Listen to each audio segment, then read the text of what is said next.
ओम श्री परमात्मने नमः। ओम नमो भगवते वासुदेवाय। आज श्रीमद् भागवत महापुराण तृतीय स्कंद के अध्याय 32 और 33 की पावन कथा में हम आज सुनेंगे धूम मार्ग और अर्चिरादि मार्ग से जाने वालों की गति का और भक्ति योग की उत्कृष्टता का वर्णन तथा देवहूति को तत्वज्ञान और मोक्ष पद की प्राप्ति किस प्रकार से हुई। आज के दिन हम इस पावन कथा का रसपान करेंगे।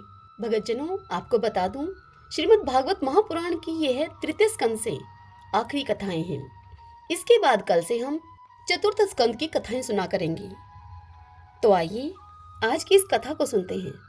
जब भी आप किसी कथा का रसपान करते हैं तो आप जो वीडियो में पिक्चर्स दिखाई जाती हैं उस पिक्चर्स में ध्यान न दे करके आंखें बंद करके अपने मन की आंखों से जो कथा सुनाई जाती है उसका सारा वृत्तांत मन की आंखों से देखेंगे तो आपको कथा सुनने में और भी अधिक आनंद आएगा।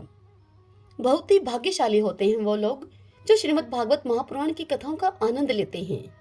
आप सभी बहुत भाग्यशाली हैं और आप ही नहीं, मैं भी बहुत भाग्यशाली हूँ, क्योंकि श्री कृष्ण की कृपा से आप सबको इन कथाओं को मुझे सुनाने का सुअवसर प्राप्त हुआ है। तो आइए आज की इस कथा को सुनते हैं। ओम श्री कृष्णाय नमो नमः। श्री कपिल देव जी अपनी माता देवहूति से कहते हैं कि हे माता जी, जो पुरुष घर में रहकर सकाम भाव से गृहस्थ के धर्मों का पालन करता है और उनके फल स्वरूप अर्थ और काम का उपभोग करके फिर उन्हीं का अनुष्ठान करता रहता है, वह तरह तरह की कामनाओं से मोहित रहने के कारण भगवत धर्मों से विमुख हो जाता है और पितरों तथा देवताओं की ही आराधना करता रहता है। उसकी बुद्धि उसी प्रकार की श्रद्धा से युक्त रहती है। देवता और पितृ ही उसके उपास्य रहते हैं, अतः वह चंद्रलोक में जाकर उनके साथ सोमपान करता है और फिर पुण्य क्षीण होने पर इसी लोक में फिर से लौट आता है। जिस प्रकार प्रलय काल में शेषशायी भगवान शेष शैया पर शयन करते हैं, उस समय सकाम ग्रस्त आश्रमियों को प्राप्त होने वाले ये सब लोक भी लीन हो जाते हैं।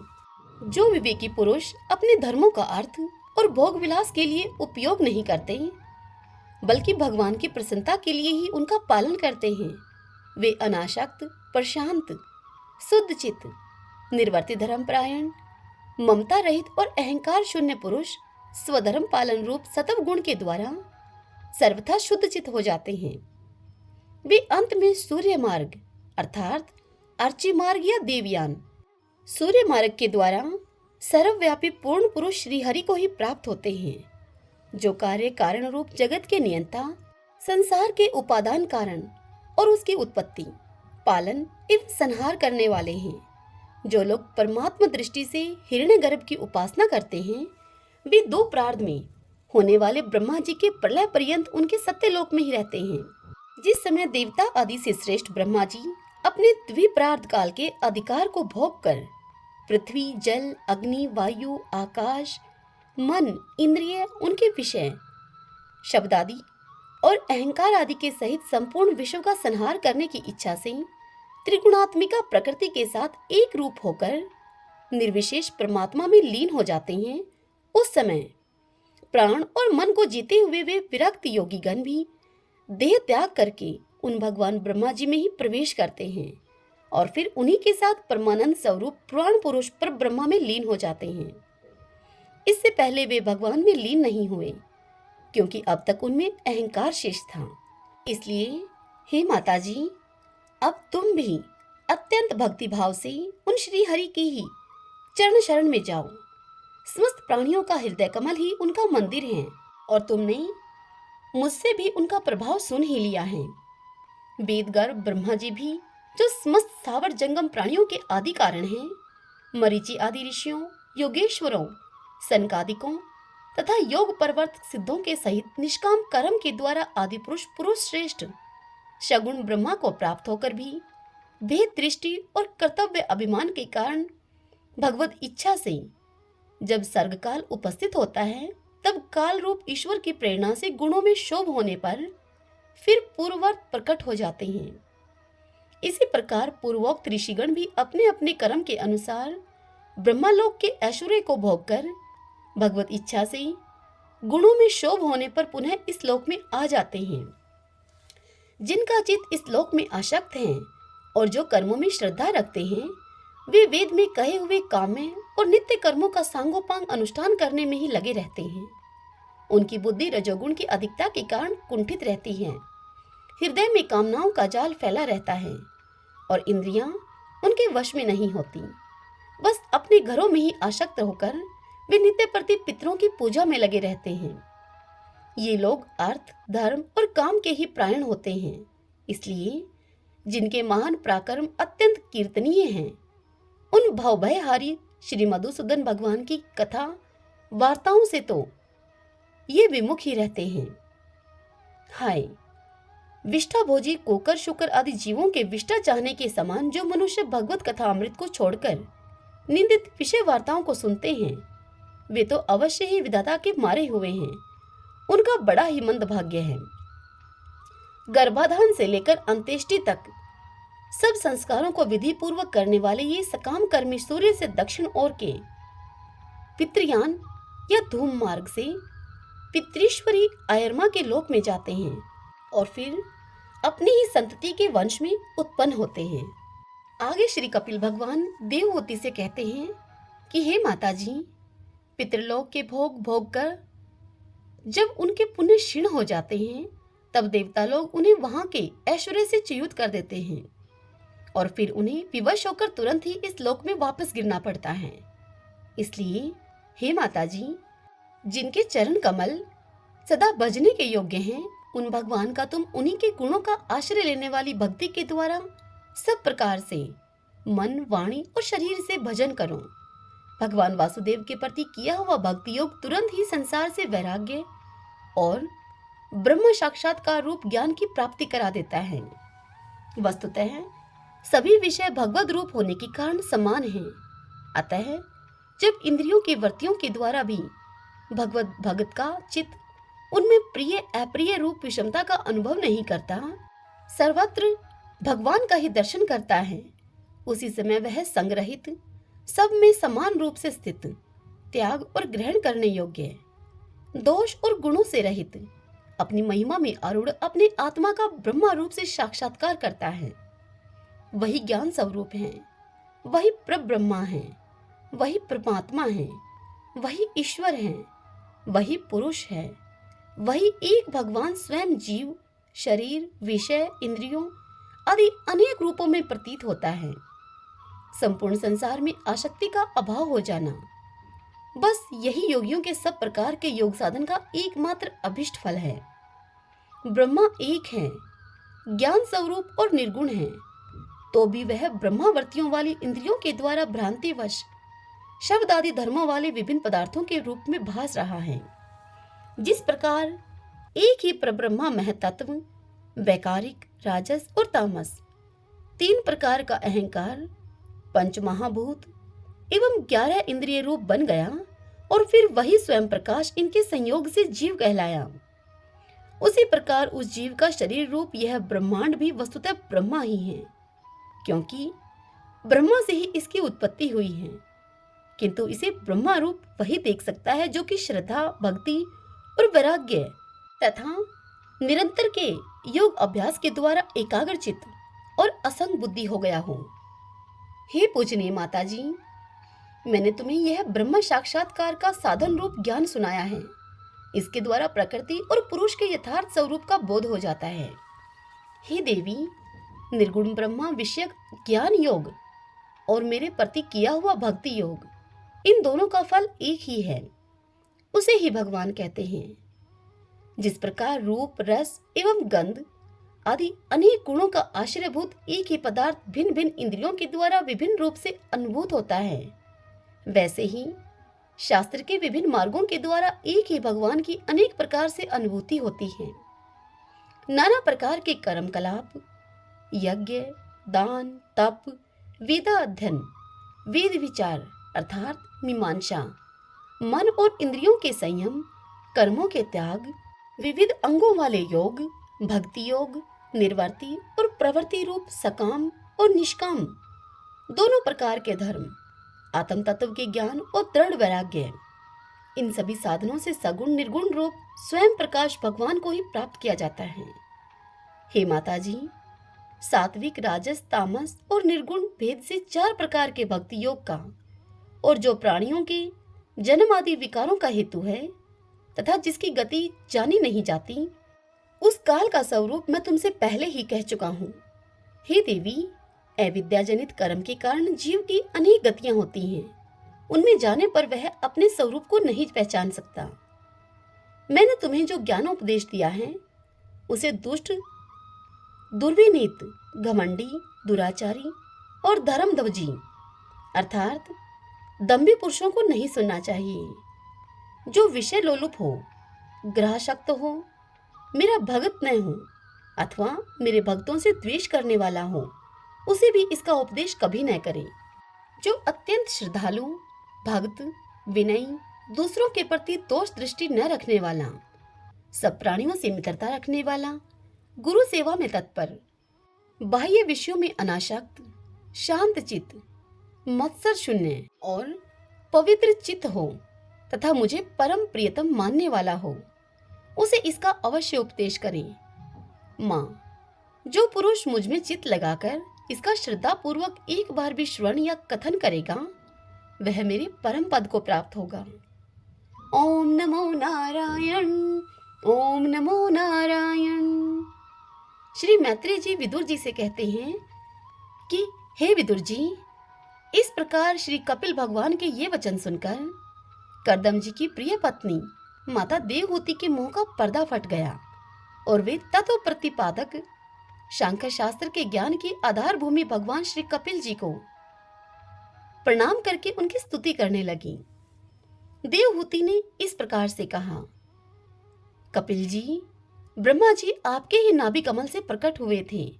उन्होंने प्रलयकालीन जल में शयन करने वाले आपके पंचभूत, इंद्रिय, शब्द आदि विषय और मनोमय विग्रह का, जो सत्व आदि गुणों के प्रवाह से युक्त सत स्वरूप और कार्य एवं कारण दोनों का बीज है, उन्हीं का ध्यान ही किया था। आप निष्क्रिय, सत्य संकल्प, संपूर्ण जीवों के प्रभु तथा सहस्त्रों अचिंत्य शक्तियों से संपन्न हैं। अपनी शक्ति को गुण प्रवाह रूप से ब्रह्मा आदि अनंत मूर्तियों में विभक्त करके उनके द्वारा आप स्वयं ही विश्व की रचना आदि करते हैं।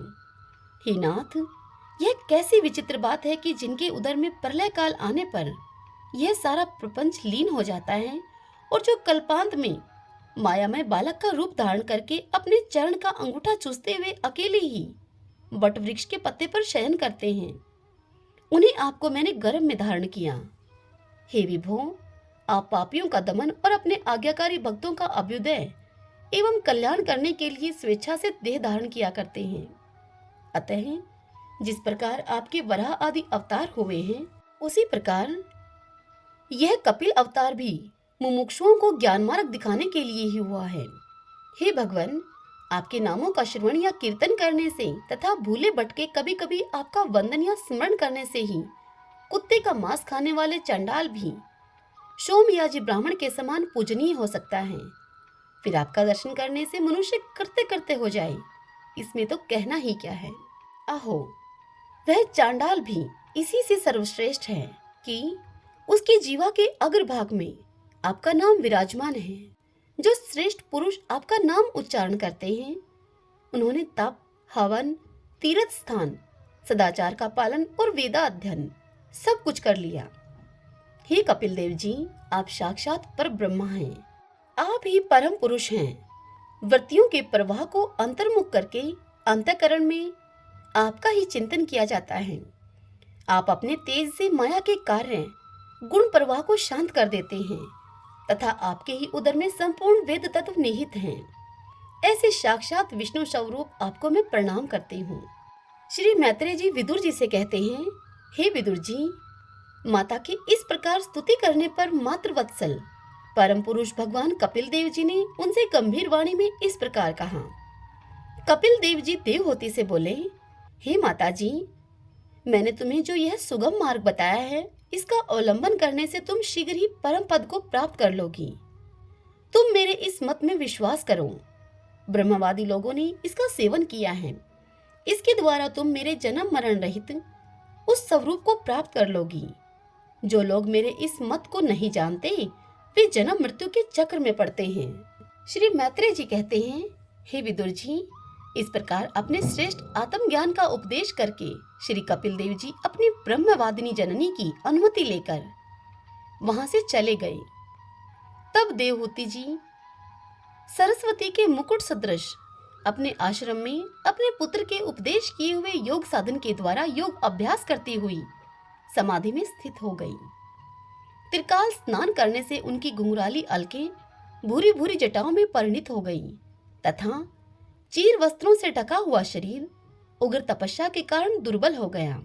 उन्होंने प्रजापति कर्दम के तप और योग बल से प्राप्त अनुपम गृहस्थ सुख को, जिसके लिए देवता भी तरसते थे, उस सुख को त्याग दिया, जिसमें दुग्ध फेन के समान स्वच्छ और सुकोमल शैया से युक्त हाथी दांत के पलंग, स्वर्ण के पात्र, सोने के सिंहासन और उन पर कोमल कोमल गद्दे बिछे हुए थे तथा जिसकी स्वच्छ सैप्टिक मणि और महामरकत मणि की भीतों में रत्नों की बनी हुई रमणी मूर्तियों के सहित मणि में दीपक जगमगा रहे थे, जो फूलों से लदे हुए अनेकों दिव्य वृक्षों से सुशोभित था, जिसमें अनेक प्रकार के पक्षियों का कलरव और मतवाले भंवरों का गुंजार होता रहता था। जहाँ की कमल गंध से सुवासित बावलियों में कर्दम जी के साथ उनका लाड़ प्यार पाकर क्रीड़ा के लिए प्रवेश करने पर देवहूति का गंधर्व गण गुणगान किया करते थे और जिसे पाने के लिए इंद्राणियां भी लालायित रहती थीं, उस ग्रहोधान की भी ममता उन्होंने त्याग दी।